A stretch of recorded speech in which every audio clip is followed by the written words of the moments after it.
Começou hoje a fase final da reforma da Previdência na comissão especial que analisa o texto, a leitura do relatório. A proposta do relator, deputado Samuel Moreira, traz uma série de mudanças em relação ao projeto do governo. Entre elas, alterações na regra de transição, na aposentadoria rural e no benefício de prestação continuada. Na semana que vem começa a discussão desse novo texto e quem traz mais detalhes para a gente ao vivo é o repórter Daniel Ito. Oi, Daniel, boa noite.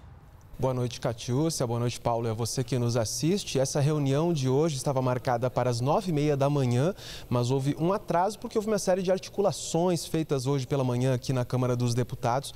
Havia o risco de que a oposição obstruísse a leitura desse relatório e aí foi feita a busca de um acordo. Esse acerto foi feito de que os líderes do partido teriam a palavra antes da leitura desse relatório. A reunião começou por volta das 10h30 da manhã, mas depois da fala de todos os líderes, o relator, deputado Samuel Moreira, do PSDB de São Paulo, só começou a ler de fato o relatório à 1h da tarde. A leitura desse relatório durou cerca de 2h30, um parecer que tem mais de 150 páginas e traz diversas alterações para a reforma da Previdência em relação àquela proposta que foi apresentada há alguns meses pelo governo federal. E a gente preparou uma reportagem para mostrar para você quais são essas alterações na proposta do relator. Confira.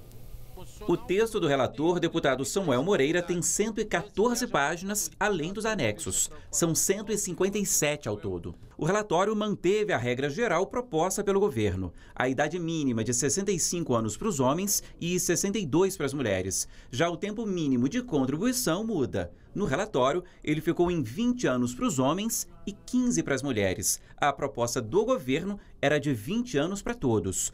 Para o trabalhador do campo, o relator propôs idade mínima de 60 anos para os homens, com 20 de contribuição, e 55 para as mulheres, com 15 de contribuição. A ideia do governo era de 60 anos para homens e mulheres, com 20 de contribuição. Ainda pelo relatório, o benefício de prestação continuada volta à regra atual.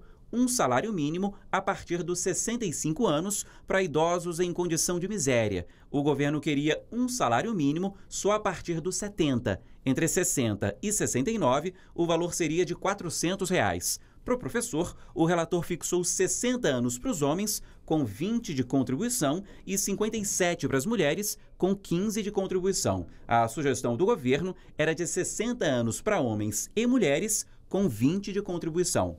Já para o servidor público, a proposta do governo foi mantida no relatório. A idade mínima passa a ser a mesma da iniciativa privada. 65 anos para os homens e 62 para as mulheres, com pelo menos 25 anos de contribuição, 10 no serviço público e 5 no cargo. Também pela proposta do relator, o regime de capitalização sai do texto, assim como as mudanças para estados e municípios. O passo seguinte agora é discutir e votar esse relatório. A aprovação depende de 25 dos 49 integrantes da comissão especial. Mas qualquer que seja o resultado, a proposta vai ao plenário, onde é preciso ter o voto de pelo menos 308 dos 513 deputados. Se passar, o texto segue para o Senado.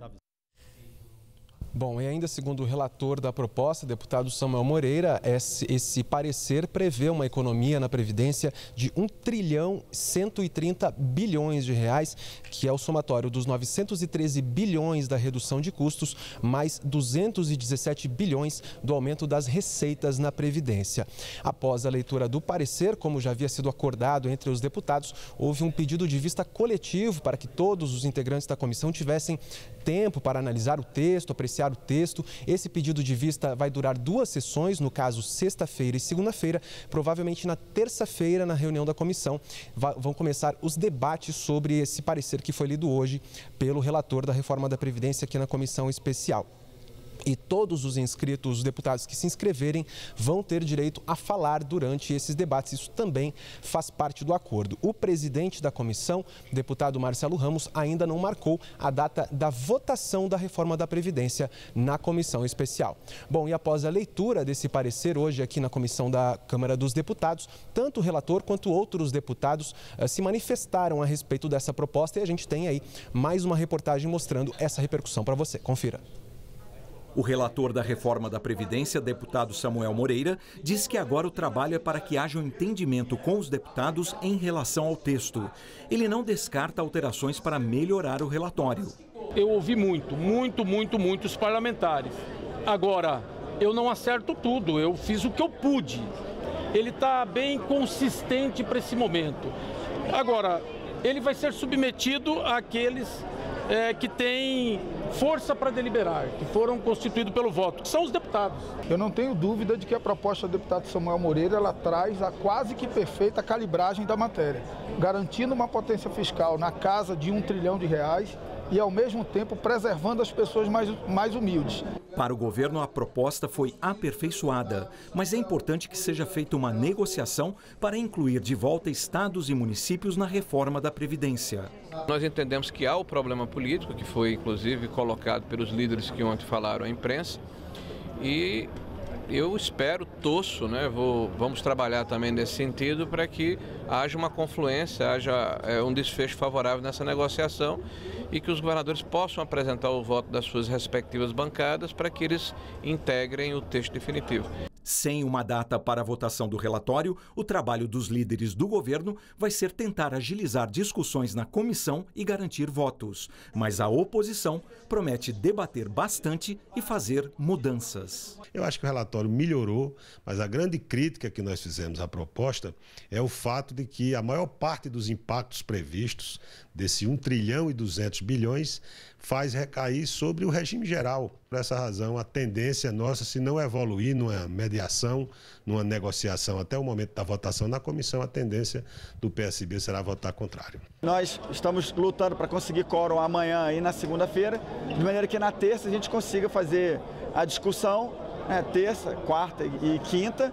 Acho que uns 3 dias talvez a gente consiga encerrar e votar logo na sequência. Esse período vai ser o período também que o governo vai intensificar o diálogo com os partidos para conseguir os votos que porventura ainda faltam.